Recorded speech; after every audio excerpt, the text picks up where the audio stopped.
Assalamualaikum warahmatullahi wabarakatuh.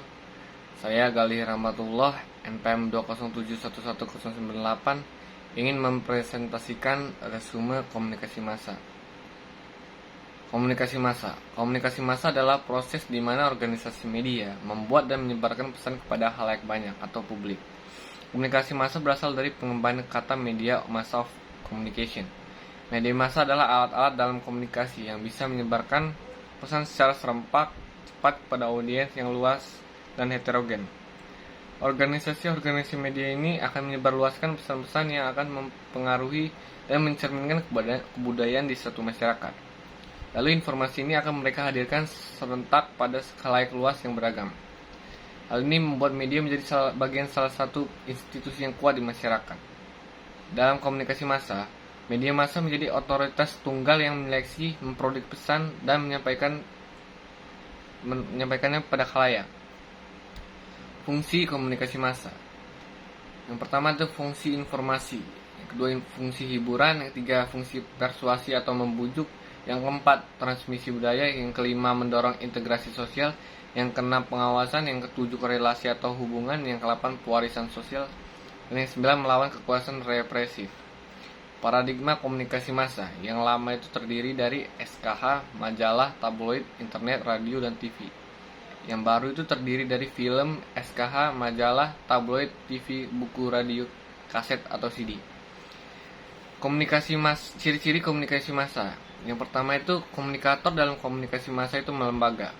Gabungan antar berbagai macam unsur dan bekerja satu sama lain dalam lembaga. Yang kedua, komunikasi dalam komunikasi massa bersifat heterogen. Yang ketiga, pesannya bersifat umum. Pesan-pesan dalam komunikasi massa tidak ditujukan pada satu orang atau kelompok tertentu. Yang keempat, komunikasi massa berlangsung satu arah, dari media massa ke Anda dan tidak sebaliknya. Yang keenam, komunikasi massa menimbulkan keserempakan. Serempak berarti khalayak bisa menikmati media massa tersebut hampir bersamaan. Yang ketujuh, media massa mengandalkan peralatan teknis. Yang kedelapan, komunikasi massa dikontrol oleh gatekeeper.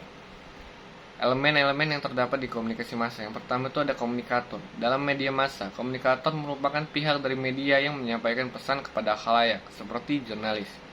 Yang kedua, pesan. Pesan berkaitan dengan konten yang dibuat dari sudut pandang media massa tersebut terhadap suatu isu tertentu. Yang ketiga, media. Dalam komunikasi massa, media diartikan sebagai saluran yang bersifat fisik, seperti media cetak atau media elektronik. 4. Gatekeeper. Dalam komunikasi massa, gatekeeper berperan untuk menentukan pesan massa yang disampaikan ke komunikan yang mana yang tidak.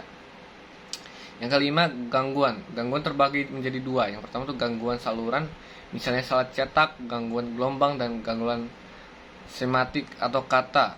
Gangguan sematik ini adalah ilmu bahasa yang mempelajari tentang tata kalimat. 6. Umpan balik atau feedback. Dalam komunikasi massa, umpan balik terjadi secara tidak langsung, misalnya melalui surat pembaca atau pembaca menulis. 7. Filter. Filter ini kerangka pikir melalui mana audiens menerima pesan. Filter ibarat sebuah bingkai kacamata tempat audiens bisa melihat.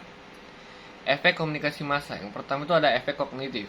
Informasi tersebut bisa berupa data atau gambaran mengenai suatu benda, seseorang, media, ataupun tempat yang sebelumnya belum pernah dikunjungi secara langsung oleh komunikan. Contoh, efek kognitif ini penonton televisi menjadi tahu bagaimana kondisi di Antartika meski belum pernah berkunjung ke sana, setelah melihat tayangan dokumenter mengenai benua Antartika di TV. 2. Efek afektif. Afektif ini berkaitan dengan perasaan atau emosi. Komunikasi massa menimbulkan efek afektif ketika pesan yang disampaikan komunikator menimbulkan perasaan tertentu atau merubah perasaan komunikan. Contohnya, publik menjadi merasa iba dan tergerak untuk menolong korban ketika melihat liputan mengenai korban bencana alam yang terjadi di suatu daerah. Ketiga, ini efek konatif. Efek konatif ini berkaitan dengan perilaku atau tindakan. Efek konatif ini merupakan efek yang timbul dari perpaduan efek kognitif dan afektif. Contohnya, ketika seseorang menonton berita mengenai korban bencana alam di suatu daerah, maka timbul rasa iba dan keinginan untuk menolong. Maka kemudian dia mewujudkannya dengan tindakan, yaitu turun memberikan sumbangan terhadap korban bencana alam tersebut. Efek behavioral. Sama seperti efek kognitif, efek behavioral ini berkaitan dengan perilaku atau tindakan. Komunikan terlibat dalam komunikasi massa.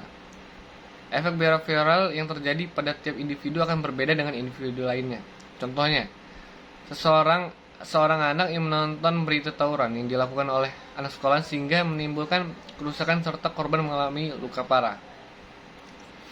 Zaman komunikasi massa, zaman di mana teknologi modern mulai bermunculan. Contohnya dengan kemunculan media cetak.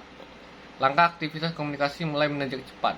Demikian juga munculnya radio. Kemudian televisi mengakibatkan komunikasi massa menjadi satu hal penting dan menjadi bagian dalam kehidupan modern ini. Abad komunikasi massa dipaksa berkembang lebih cepat lagi dengan munculnya internet sebagai bagian dari media massa. Internet telah mampu mengatasi ruang dan waktu proses penyebaran informasi di dunia ini.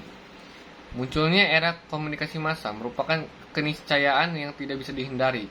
Komunikasi massa merupakan keniscayaan sejarah perkembangan manusia dalam komunikasi.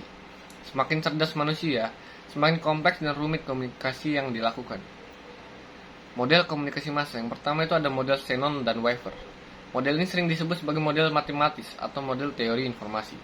Model Shannon-Weaver dianggap sebagai model yang paling berpengaruh bagi model-model komunikasi yang muncul berikutnya. Model ini menyoal problem penyampaian pesan berdasarkan tingkat kecermatannya. 2. Model kultivasi. Teori kultivasi diperkenalkan oleh George Gardner, memfokuskan penelitiannya terhadap konsepsi mengenai realitas sosial yang dikultivasi dalam khalayak anak-anak dan orang dewasa pada penonton televisi. Teori ini memprediksikan dan menjelaskan informasi dan pembentukan jangka panjang dari persepsi, pemahaman, dan keyakinan mengenai dunia sebagai akibat dari konsumsi pesan-pesan yang disampaikan media massa. Yang tiga ada model teori dependensi. Teori dependensi ini mengenai komunikasi massa tergolong dalam gugusan teori yang menggunakan pendekatan struktur sosial. Teori dependensi ini mempelajari kondisi struktur masyarakat yang cenderung mengatur efek media massa. Yang empat, model Aristoteles. Model Aristoteles sering dinamakan model retoris. Model ini dianggap sebagai model komunikasi yang paling klasik. Komunikasi terjadi ketika seseorang pembicara menyampaikan pembicaraan kepada khalayak dalam upaya mengubah sikap mereka. Macam-macam isi media massa. Yang pertama itu ada fitur. Fitur merupakan sebuah tulisan bercerita yang berisi pendalaman sesuatu, baik dari suatu peristiwa ataupun permasalahan yang terjadi sehari-hari. 2. Kalau merupakan sebuah tulisan pendek yang berisi gagasan segar dan selalu berkaitan dengan isu-isu hangat yang dikembangkan oleh media cetak. 3. Iklan. Periklanan adalah salah satu metode untuk memperkenalkan barang, jasa, atau gagasan kepada publik. 4. Berita bola. Berita bola ini berita yang khusus membahas topik seputar dunia sepak bola dan segala keunikannya. Yang kelima ada opini. Opini ditulis untuk mengupas masalah aktual dan masalah kontroversial. Keenam itu tajuk rencana. Tajuk rencana itu induk karangan pada surat kabar atau majalah. Dampak isi media massa. Yang pertama itu dampak yang diinginkan atau konversi. Yang kedua dampak yang tidak diinginkan. Ketiga dampak kecil atau bentuk dan intensitasnya. Yang keempat ada dampak memperlancar perubahan yang diinginkan atau tidak. Yang kelima ada dampak yang memperkuat yang ada atau peneguhan. Teori mikro komunikasi massa. Teori mikro adalah teori-teori dan pendekatan yang menitik beratkan kepada kaitan antara media dan khalayak. Kaitan yang dimaksud dapat berupa isi media yang dikaji dan dijelaskan dalam sejumlah teori dan analisis isi. Dengan demikian dapat dikatakan bahwa teori mikro dalam komunikasi massa adalah teori yang mengacu pada salah satu kelompok teori komunikasi massa yang menitik beratkan pada pengamatan dan simpulannya pada penggunaan media massa oleh individu dibandingkan penggunaan media massa oleh kelompok, institusi, sistem, atau masyarakat luas. Teori mikro dalam komunikasi massa tidak dapat dilepaskan dari sejarah penelitian komunikasi massa, khususnya efek komunikasi massa.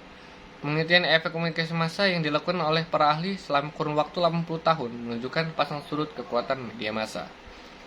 Sekian resume yang dapat saya buat.